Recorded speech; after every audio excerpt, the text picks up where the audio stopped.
Hello there. Welcome to your program, Security Reports, where we get you informed, educated, enlightened, and even updated when it comes to security issues as they unfold around you. I remain yours and only, Ernest Enuneku. Well, as you can see around us here, we are at Area 1 in Abuja, the very popular Area 1. We got information that a lot of insecurity is actually going on here, and a lot of snatching of purses, snatching of handbags, and even one chance. We had to come out of this location to actually feel the pulse of the people, to hear from them how true it is. We actually spoke to some persons, and some confirmed that it was true. Let's get you their reports now. It's true. Every time, even night time, you see people here around. All these people say they are doing motor park here, and all these Aburo boys, they used to snap people's phone and snap bag. It's everything is happening in the area one there. It's all about say, like, because there's no motor park there. But all what you see is that this snatching of things there is too much for them. They should help us, economic security, to come over here so that they can be pushing all these people that have vehicle here.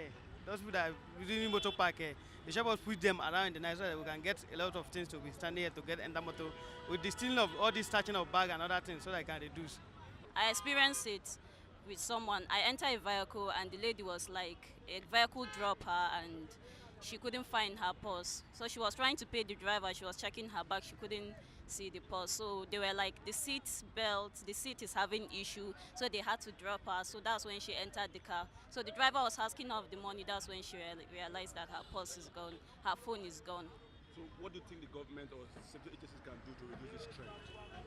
Well, sometimes I feel the security, you should be mindful of the car you enter sometimes, and you should be very careful with your purses, because the government cannot actually enter your cars or put a track in your bag. Sometimes you should be very, very careful with it. And sometimes the people around, they should be very careful, most especially standing here. Some people are not just looking for cars, instead they are looking for people they will big purse. Sometimes I feel you as an individual should be very, very careful. Seriously, this Area 1 is a long issue of picking pockets, all these thief, but along the line, we thank God the thing just come down small, not be like before. Understand, ba? But recently there is one of my colleagues, last year, where they took her bag, where they are criminal, took her inside her bag, carry her phone. But definitely nothing she can do. Even though she come to report to police, they can't talk anything. Highestly they will say, okay, just bear the laws for yourself. That's the thing. To more employ more security for this Area 1, because this Area 1 is very, very something criminal there. If let's say there's more come back this Area 1 again. But we beg for security, make them try to do more. Make everybody they safe. It's a known thing. You know, everybody that has something to do with Area 1 is in the evenings. It's always is afraid to walk freely. So what do you advise our security agencies to do? Well, police they know what to do. They know what to do. They should stop collecting money from some of these taxi people. You can see the VIO, the Federal Roads Commission. They are doing a great job. But the police, sometimes you see the police people when these vehicles are parked. You find miscreants, touts, stopping vehicles, flow of traffic. And police are supposed to do their work, but sometimes they feel very reluctant to do it and see these criminals operate without doing anything. So I think it's a serious indictment on the police department. So they need to do something about it.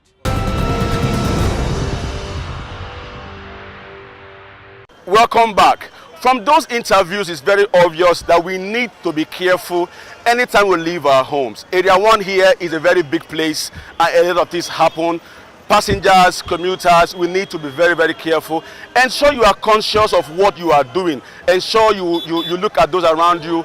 Let's just be security conscious. All right, moving on. We are taking you right now to the Nigerian Army, where the Chief of Army Staff, Lieutenant General Tukur Yusuf Buratai, sometime during the months, flagged off the Operation Python Dance 3 in Lagos State. And from what he said, The flag off of this exercise is actually going on in all parts of the country, but it is targeted towards ensuring that come 2019 general election that it is violence free. General Buratai went ahead to actually say the Python will do a lot of cleansing in the environment even as we move towards the election. Security report was there. I will get to this report now.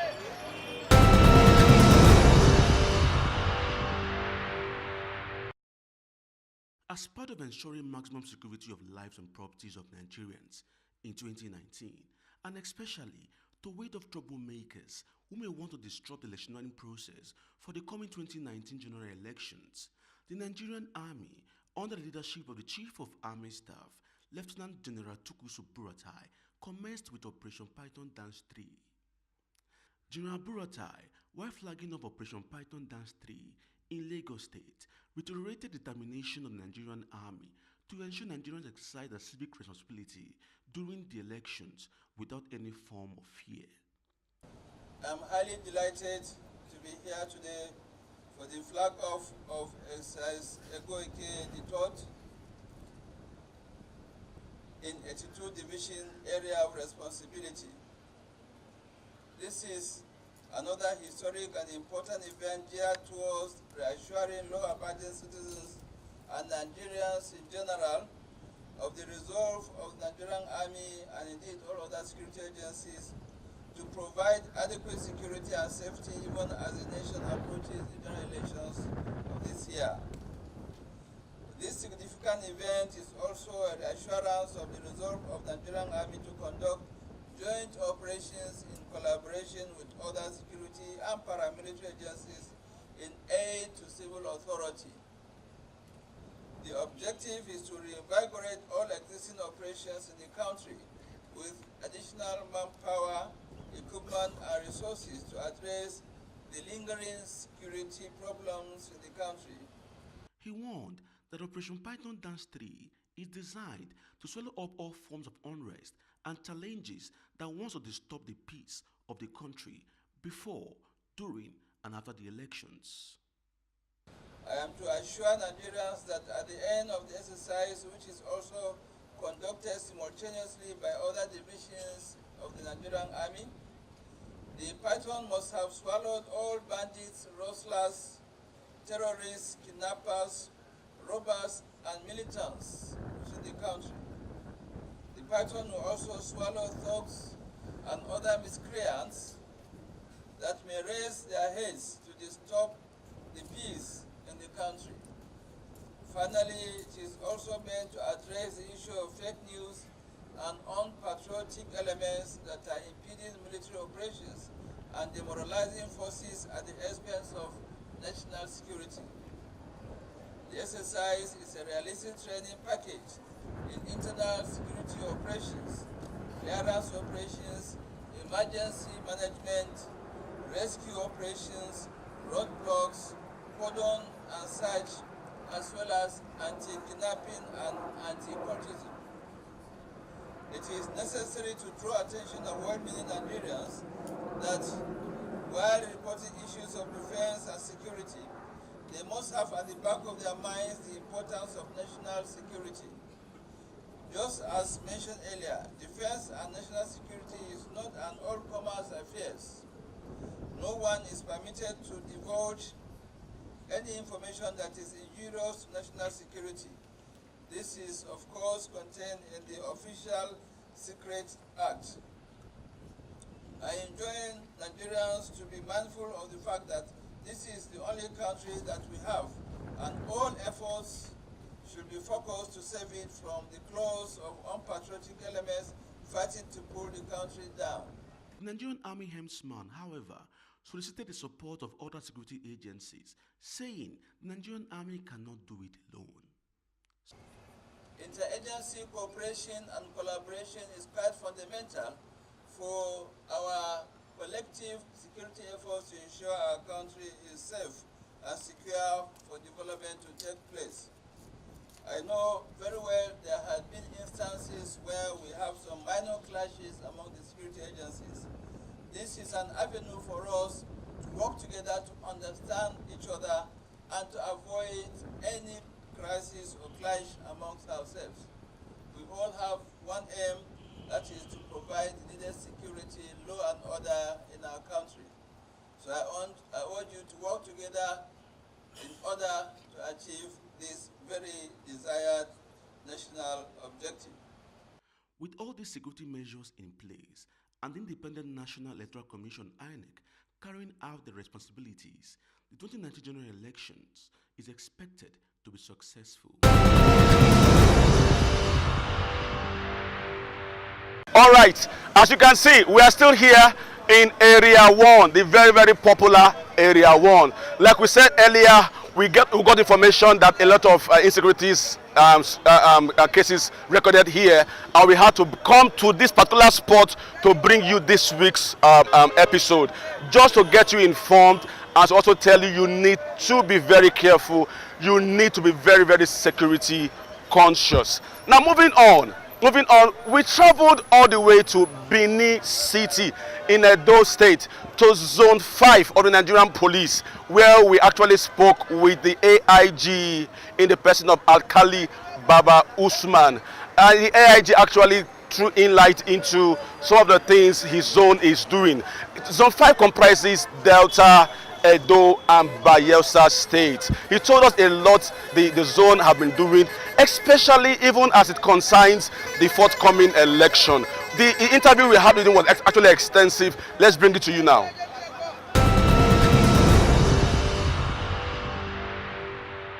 Zone 5 Police Headquarters supervises or comprises of Delta, Edo and Bayelsa commands. And like you rightly said, it is a zone that is full of challenges in terms of crime prevention and control. It is a zone that is full of challenges in terms of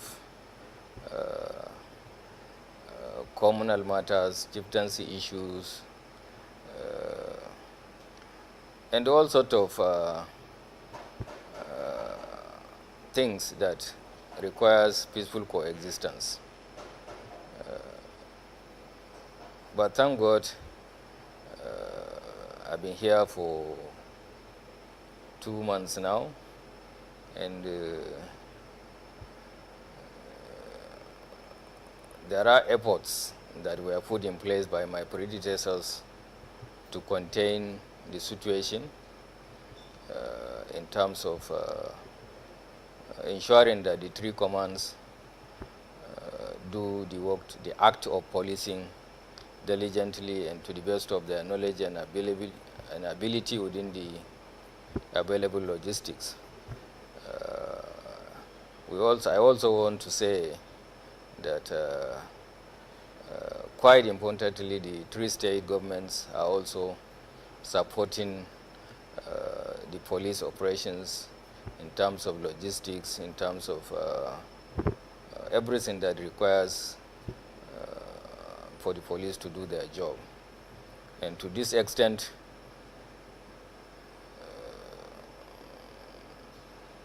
I think crime and criminality is being managed effectively and efficiently, though there are rooms for improvement.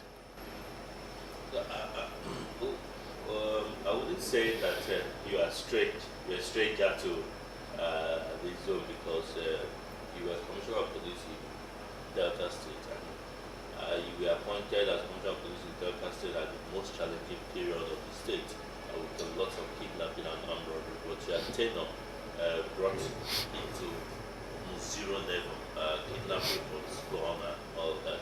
But reviewing security in the states, taking them individually, which state would you say gives the biggest challenge now in this zone?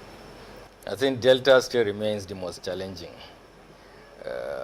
If you look at the crime statistics, which we normally do on weekly basis, and we compare notes in terms of increase, decrease, does not only concentrate on land matters or issues on the land. There is combined operation between the military and the police and the civil defense in terms of manning the riverine areas. I think one major issue, I think, that is still in either Bayelsa, Edo, or Delta, to a large extent, is not even the issue of manning the marine the maritime environment. It is that of cult-related matters that are more challenging than even the militancy has gone down to is at its lowest ebb for now. I think our major challenge is the issue of cult. Yes. So what are the zone doing now to ensure that this cult is not continue to control the system? You see, crime, once it started, you can only manage it and minimize it. The issue of cult, we have tried to face it squarely by establishing anti-cult departments in all the states, CIDs. More so, there is a lot of enlightenment, both from the members of the public and even the state government, because it is observed that what is maybe common in high institutions in those days has trickled down to even the primary schools. So cultism is no longer an issue of high institution problem. It is an issue all over. And the governments have also, the state assemblies have also risen to this problem by creating enabling laws guiding the arrest, prosecution of cult, the punishment, and so forth. So to a large extent, everybody is on its feet now, looking at the issue of cult as a problem, because it's just like it is from the cult that you get armed robbers, kidnappers, and so forth. So you don't even, there is even thin line between a cult group and those who plan to kidnap people or those who do armed robbery. So generally what we are trying to do is to look at it as a crime. It is forbidden everywhere. We do not allow them to meet and decide on what to do. The issue of rivalry between the cult group is also another thing that we are looking at. Once we hear of cult initiation, or we have intelligence on either initiation or a kind of program organized by a cult, we will scuttle that kind of association and prosecute leaders and so forth.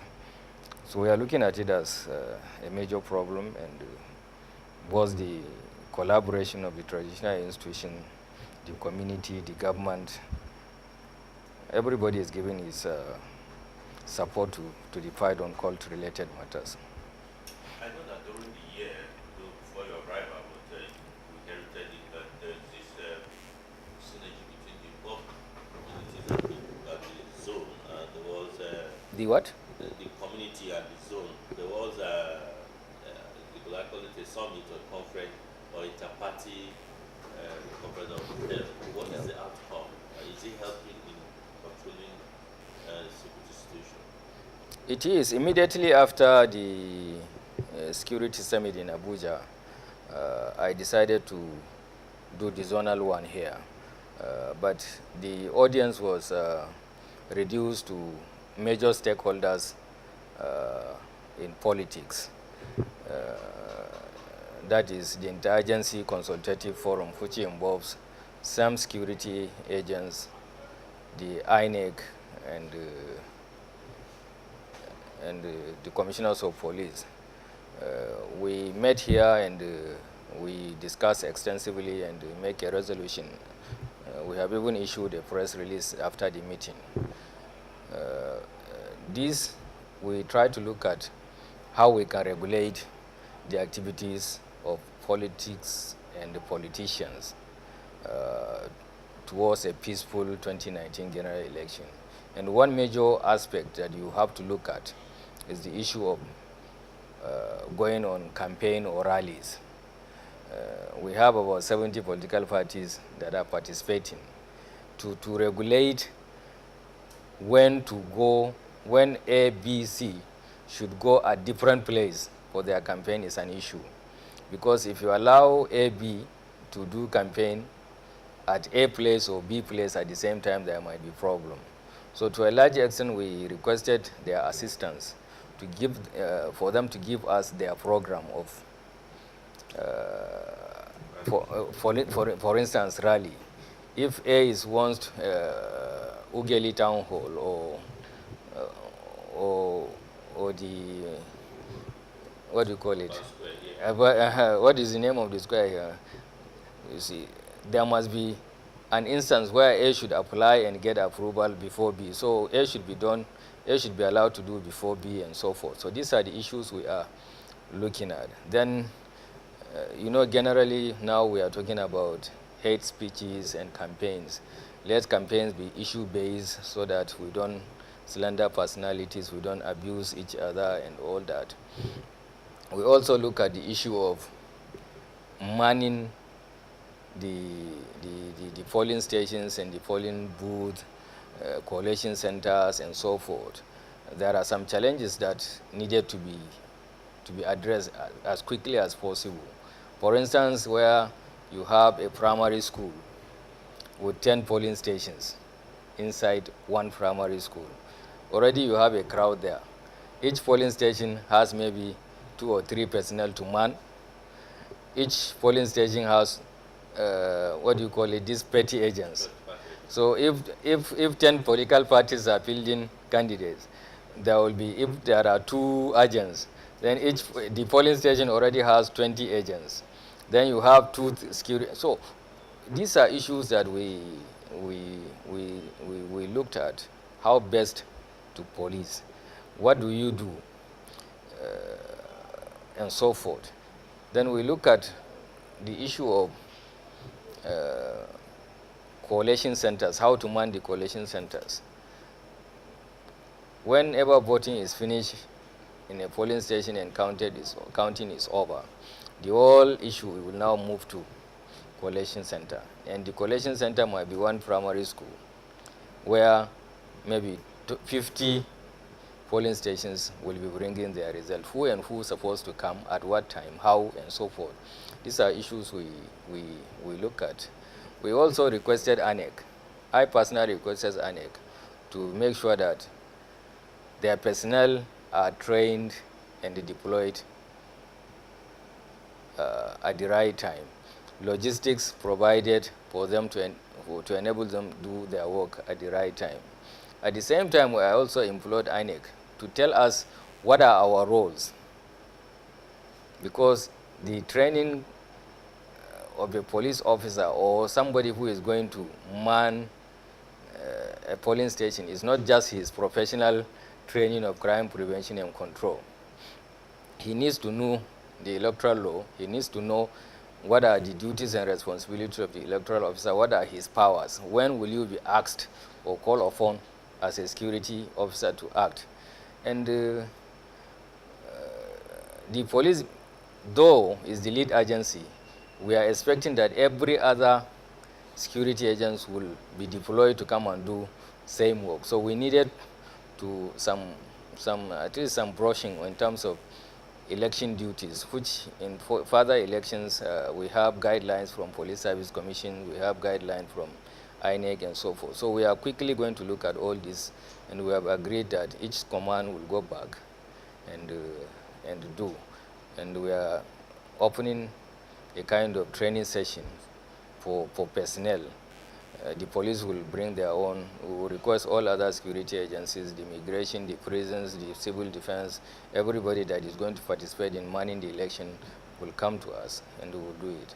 And that is what exactly happened in Abuja, which we are also going to replicate it at the zonal level and the state level.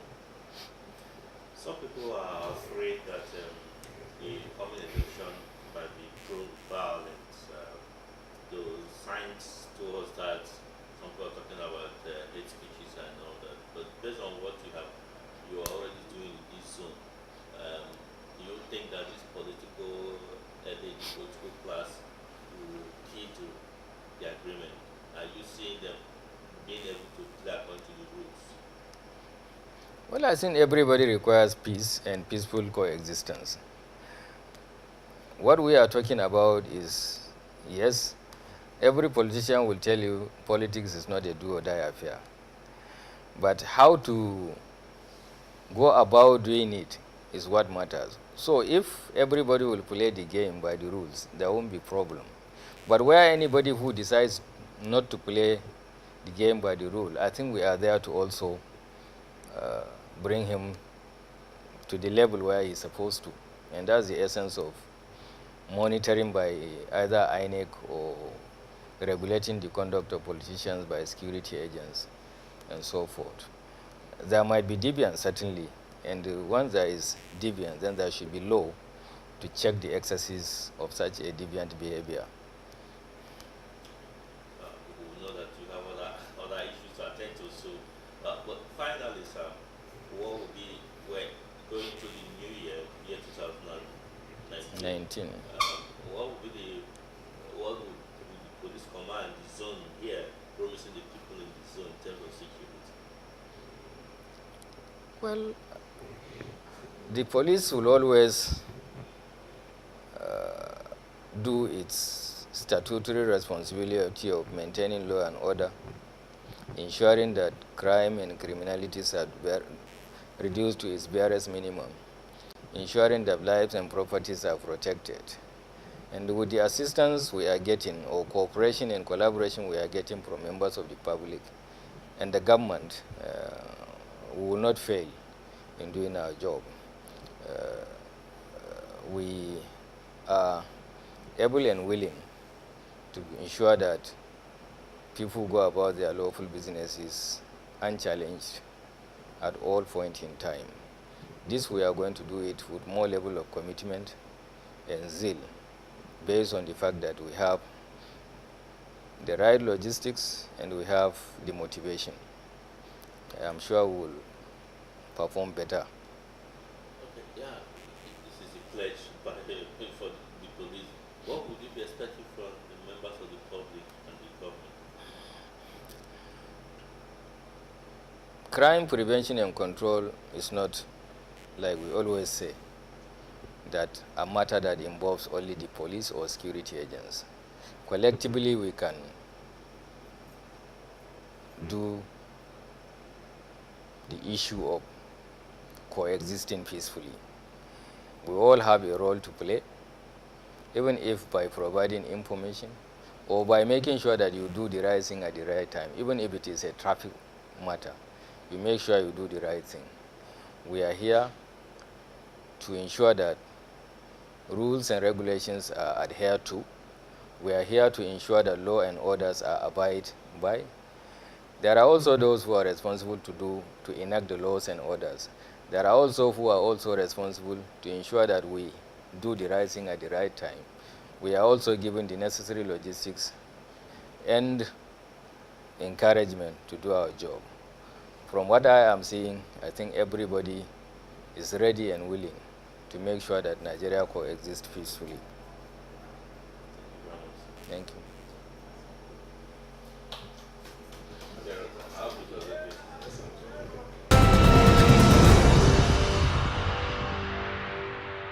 All right, we are still here at the Area 1, a very popular spot when you are coming into Abuja, or rather when you are in Abuja.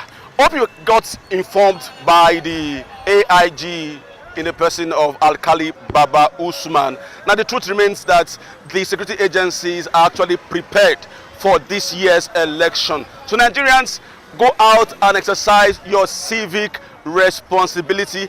Go out there and vote for any person of your choice. Now moving on. During the week, our new Inspector General of Police, Mohammed Adamu, had his first IGP conference.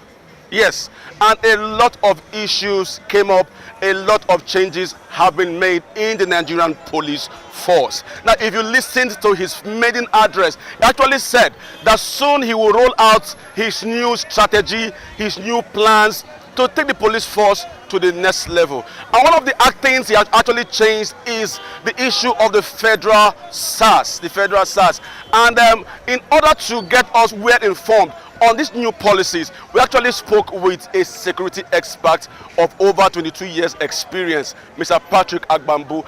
He will give us insight into some of the issues that have been discussed in the IGP conference.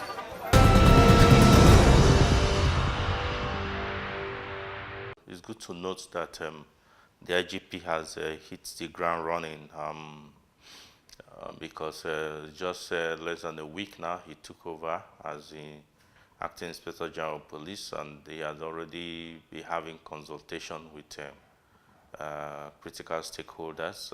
Like you rightly pointed out, he just held a conference with all commissioners of police, command commissioners of police, and zonal AIGs with the management team, where they gave report of situation in their states.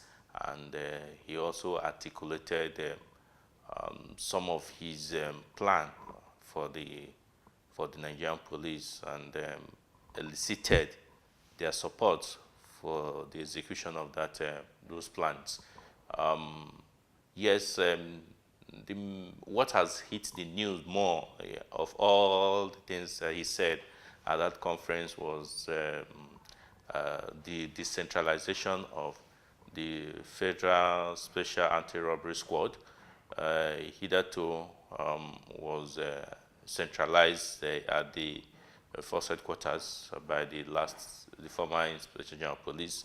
Now he has returned it back to commands and giving charge to the commissioners of police of states, and including Abuja, to control and command of SARS, Special Anti-Robbery Squads, in their command, which some people have applauded it.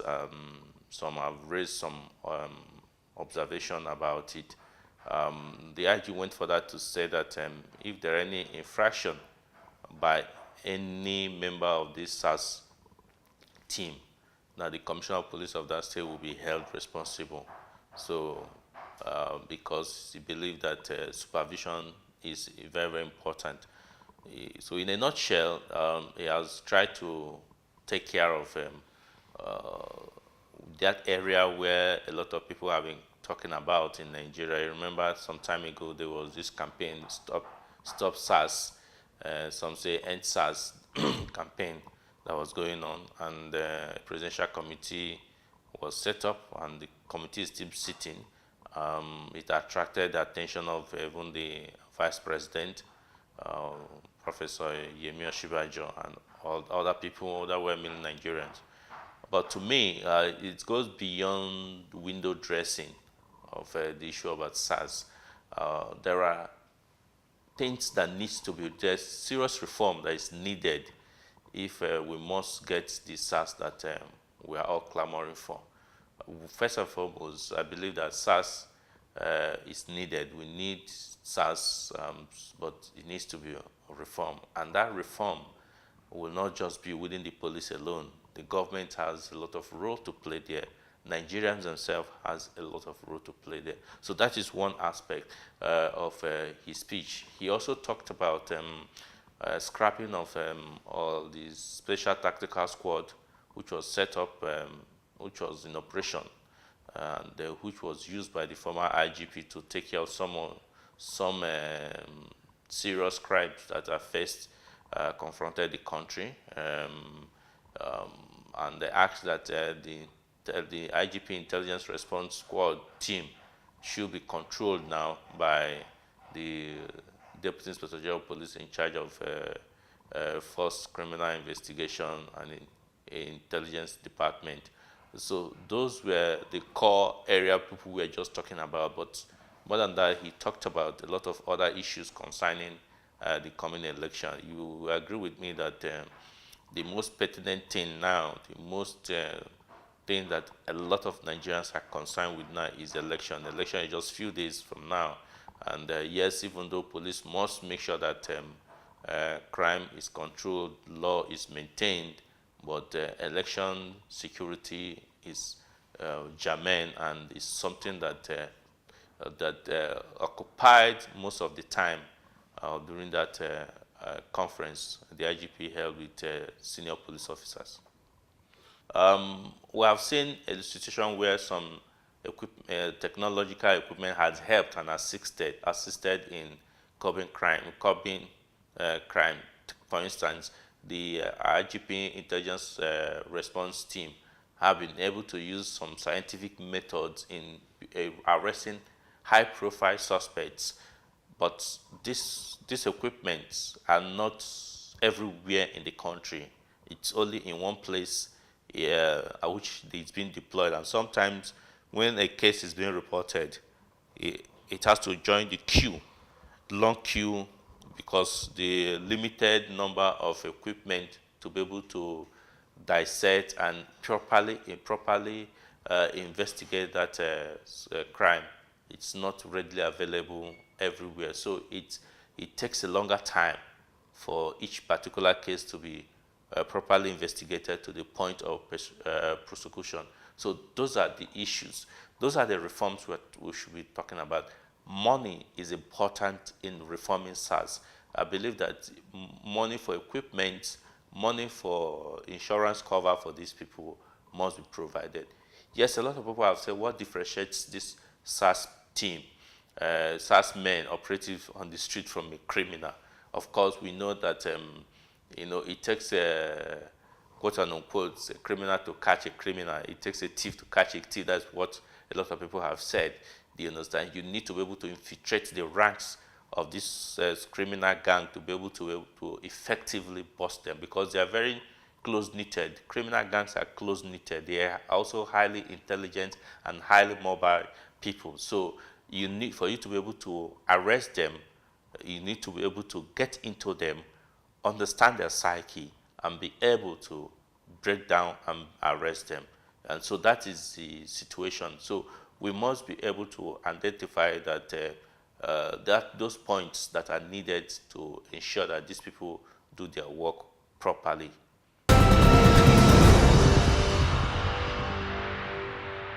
Welcome back to your program, Security Reports. Hope you got informed and educated as regarding the new policies that will be guiding the Nigerian police force henceforth. All right, we are going to take you right now to Rivers State. Now we have been, over the week, we've been getting you retrospect into some of the achievements of some police commands in the Federation. This week we'll be going back to Rivers State to look at some of the achievements Rivers State Police Command actually had in the year 2018. A lot of criminals were thrown behind bars. A lot of breakthroughs we actually achieved in Rivers State. Let's get some of those reports, some of those breakthroughs that actually took place in the year 2018 as a retrospect into the achievement of the Rivers State Police Command. These are the 7-man gang that has constantly made traveling on the Enugu-Aba-Port Harcourt Expressway a nightmare. The group is also responsible for the kidnap and eventual killing of one of the finest police officers serving under the Rivers State Police Command. Superintendent of Police SP Kingsley Chukwegu was the divisional police officer of Rumelumenu Police Station, Obiakpo local government area of Rivers State, until he met with this daredevil group that put an end to his service to his fatherland. SP Kingsley was said to be returning from his hometown, Abombise local government area of Imo State, on the 8th of April, where he went to see his aged mother before his untimely death. The Rivers State Commissioner of Police, CP Zaki Ahmed, addressing Security Watch Africa, told us how the police was able to round up these criminals who have robbed the command of one of his best officers. Sometimes last month, one of our DPOs, very hard-working DPO for that matter, on his way from the village in Imo State, he passed through Aba, just towards our border with Abia State, he met armed robbers in service uniform operating. And as a result of that armed robbery, the heartless hoodlums shot him and he couldn't survive it. He died. We launched a manhunt for the hoodlums. We promise that by the grace of Almighty God, as those behind the dastardly act will be brought to book.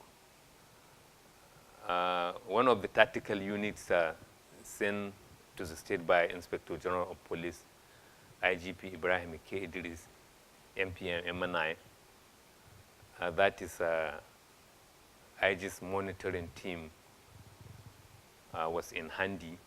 They took the matter up.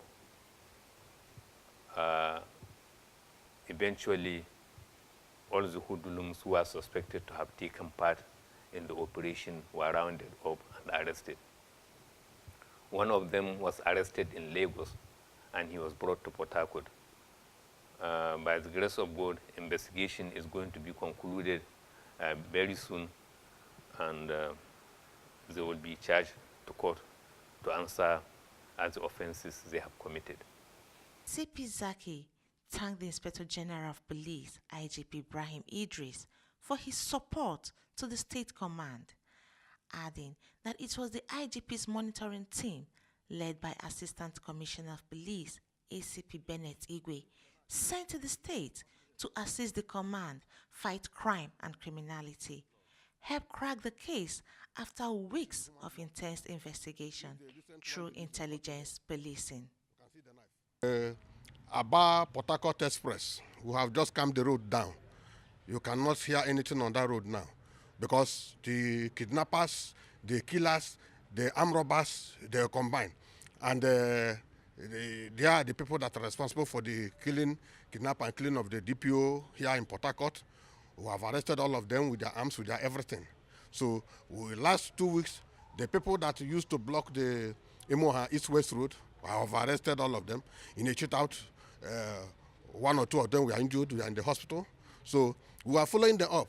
Now we are in Bori side, we are in Sogo, we have cleared Sogo area.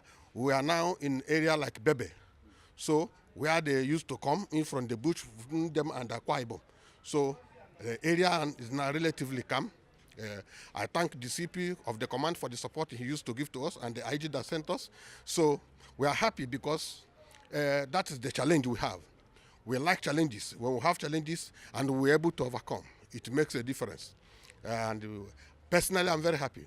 My men are all very happy for when we succeed in doing whatever we are doing. In operations, I lost 1 or 2. May their soul rest in peace. But we who remain, we are sojourning up. We will make sure that River State remain calm, not minding whose horse is grown. Since we came, the East-West Road can now move. Aba Port Harcourt is now calm. The Bori Road is now calm to Akwa Ibom State. The Omalelu Elele axis, they are now calm. So we are happy for what we have been able to do by the grace of God, and we are ready to do more. This is the knife.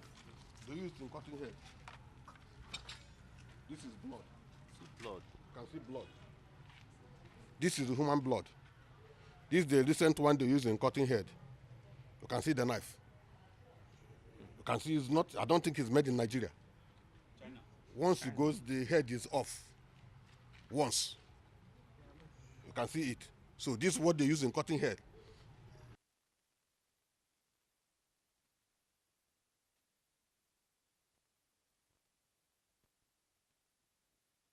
With the intelligence in shooting, with this you can withstand shooting for 3 hours.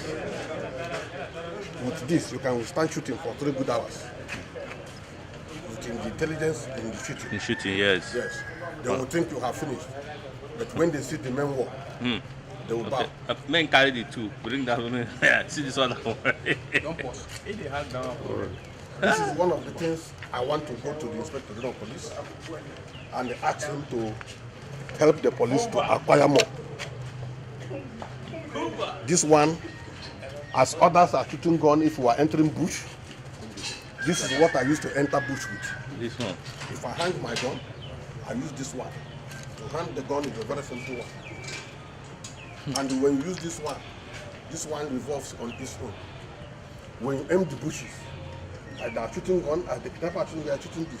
Because when you shoot it round, you have covered the bush. The smoke from inside will now take everybody by surprise. You overwhelm the bush. This is my own. It's serious ingenuity. This is my own. I have it about 4. So when we want to enter bush, we decide to enter bush. One from here, one from another, one from 4 of us will face the bush.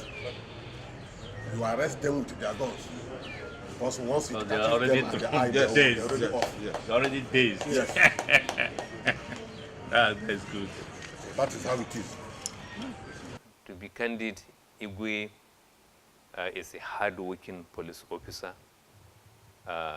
who sees having a breakthrough as a challenge, that every crime that is committed, he will make sure that he will take it as a challenge, that it must be investigated thoroughly, and the perpetrators of the acts must be arrested, and when investigation is concluded, they will be charged to court. He is really assisting the command.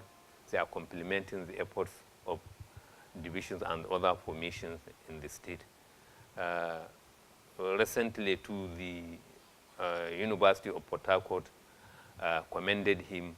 He brought sanity into that place. If you can recollect, there was a case going on Alu 4 where cultists killed students. And now that place is sanitized, is as cool as anywhere you can think of in Port Harcourt. So they are really doing a great job to complement the efforts of the command.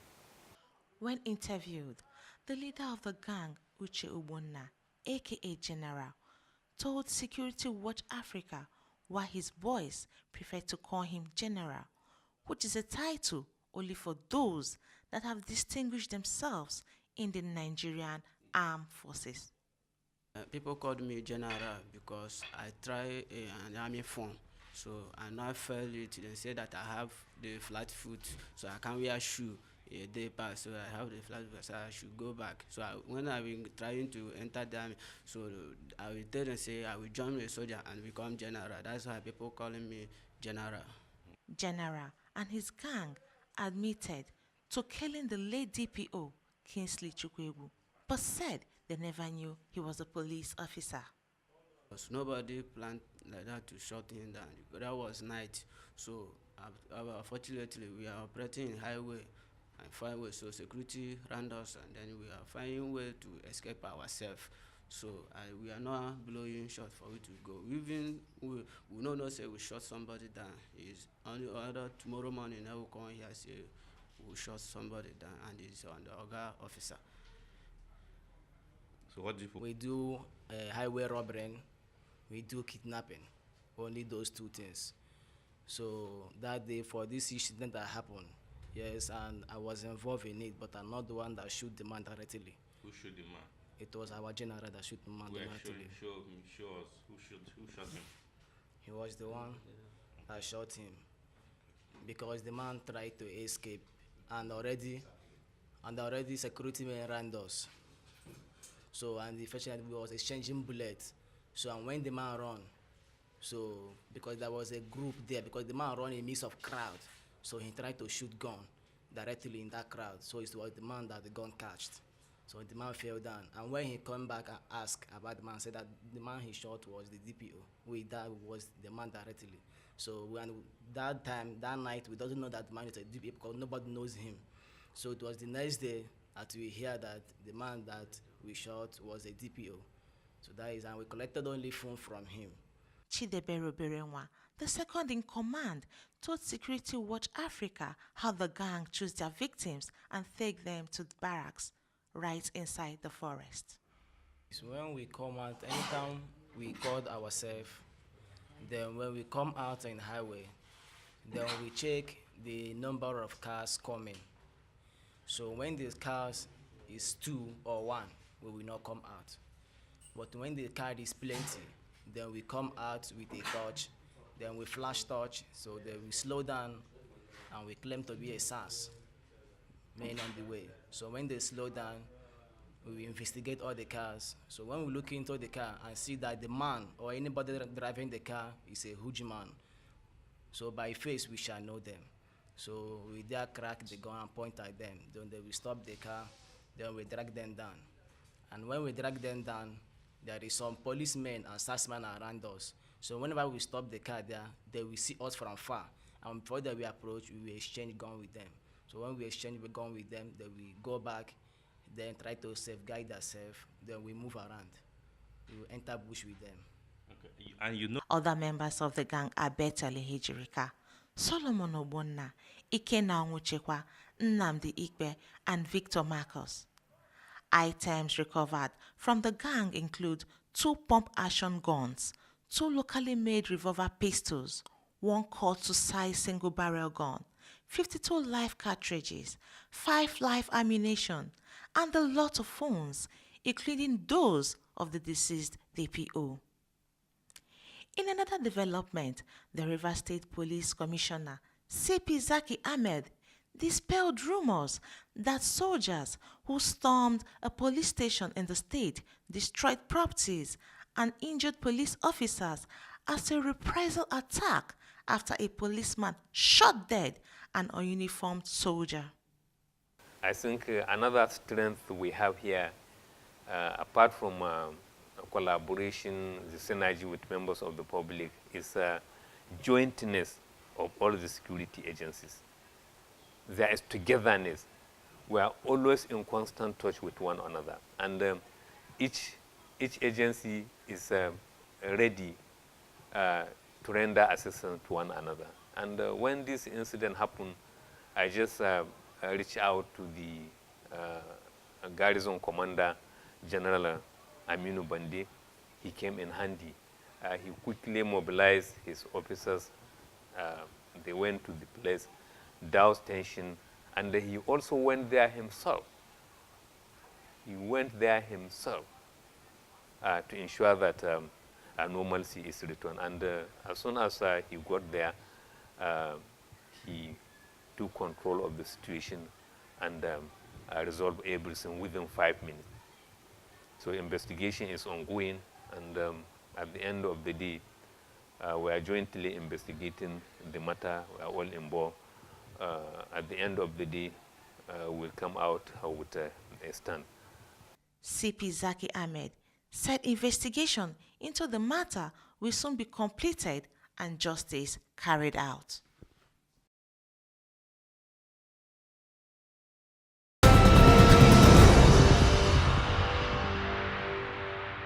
We are still here at the Area 1 spot, a very popular spot in Abuja. The reason why we are here actually is to get you informed that we've got information that this spot is actually hazardous of security risk.